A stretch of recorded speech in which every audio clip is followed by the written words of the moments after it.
नमस्कार, आप देख रहे हैं रिपोर्टर एमडी। आसपास की दुनिया सबसे पहले आपके सामने। आज कार्यवाहक पद की शपथ लेंगे मोहम्मद यूनुस। पूर्व किंग कमांडर बोले सेना कर्फ्यू लगाई। बांग्लादेश में हिंसा का दौर अभी भी जारी है। शेख हसीना के प्रधानमंत्री पद से इस्तीफा देने और देश छोड़ने के बाद वे प्रदर्शनकारी सड़कों पर डटे हुए हैं। ऐसी खबरें हैं कि पूर्व पीएम हसीना लंदन जा सकती हैं। वहीं नोबेल पुरस्कार से सम्मानित मोहम्मद यूनुस को बांग्लादेश की अंतरिम सरकार का प्रमुख नियुक्त किया गया है। दरअसल सरकारी नौकरियों में कुछ खास लोगों के एक वर्ग के लिए आरक्षण प्रणाली के खिलाफ जुलाई के मध्य से छात्रों के विरोध प्रदर्शन शुरू हुए थे। अब ये विरोध प्रदर्शन हिंसा का रूप ले चुका है। बांग्लादेश में जो घटना घटी है वो हमारे लिए शर्मा है। बांग्लादेश के राजनीतिक संकट पर असम के मुख्यमंत्री हिमंत बिस्वा शर्मा ने कहा, बांग्लादेश में जो घटना घटी है वो हमारे लिए दो कारणों चिंतनीय और अगर बांग्लादेश में ऐसी स्थिति रही तो वहां से लोग विस्थापित होकर भारत आएंगे, लेकिन हमें सीमा को भी सुरक्षित करना है। उत्तर पूर्व के सभी उग्रवादियों को शेख हसीना की सरकार में बांग्लादेश में हटाया गया था। हमारे लिए चिंता का विषय बना रहेगा कि दोबारा बांग्लादेश में उत्तर पूर्वी के उग्रवादियों की घाटी न बने। मुझे विश्वास है कि जो भी नई सरकार बनेगी, भारत सरकार उसके साथ बातचीत करेगी। भारत सरकार सतर्क है और निगरानी कर रही है। गजेंद्र शेखावत।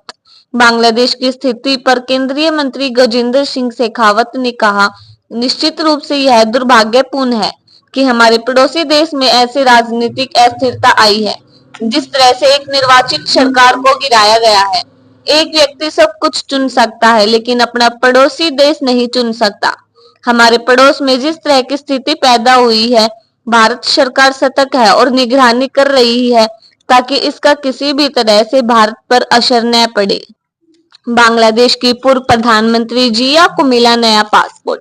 हाल ही में जेल से रिहा की गई बांग्लादेश की पूर्व प्रधानमंत्री खालिदा जिया को अब नया पासपोर्ट मिल गया है। उनकी पार्टी ने यह जानकारी साझा की है। बता दें कि 69 वर्षीय खालिदा जिया को 2018 में भ्रष्टाचार के लिए 17 साल जेल की सजा सुनाई गई थी। बांग्लादेश नेशनल पार्टी बीएनपी की अध्यक्ष फिलहाल कई बीमारियों का इलाज कर रही हैं। उन्हें हसीना के नेतृत्व वाली आवामी लीग सरकार के पतन के बाद मंगलवार को राष्ट्रपति मोहम्मद शहबुद्दीन के कार्यकारी आदेश पर रिहा कर दिया गया। जिया 2 साल से अधिक समय से जेल में थी। कल अंतरिम कार्यवाहक पद की शपथ लेंगे मोहम्मद यूनुस।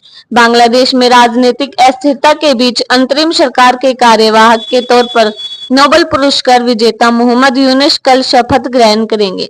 बांग्लादेश सेना के प्रमुख वकर उज-जमान ने मोहम्मद यूनुस के शपथ ग्रहण की जानकारी दी। कुछ समय तक दिल्ली में ही रहेंगी शेख हसीना जॉय। बांग्लादेश की पूर्व प्रधानमंत्री शेख हसीना के बेटे सजीव वाजेद जॉय ने बुधवार को बताया कि उनकी मां ने इस बारे में अभी कोई निर्णय नहीं लिया है कि वो अमेरिका रहेंगी या यूनाइटेड किंगडम में रहेंगी। शेख हसीना के बेटे ने आगे बताया कि फिलहाल वह कुछ समय तक दिल्ली में ही रहेंगी। बता दें कि बांग्लादेश में सरकारी नौकरियों के लिए कोटा प्रणाली को समाप्त करने की मांग को लेकर छात्रों के नेतृत्व में देश में हुए हिंसक विरोध प्रदर्शन के बाद शेख हसीना ने सोमवार को इस्तीफा दे दिया और भारत आ गई थी। बांग्लादेश की अराजकता खत्म करने के लिए सेना को कर्फ्यू लगाना चाहिए।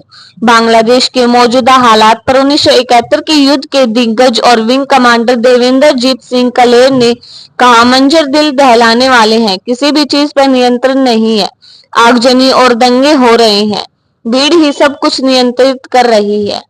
इन लोगों को किसका समर्थन प्राप्त है, यह समझना मुश्किल है। छात्रों का विरोध इस तरह का रूप नहीं ले सकता।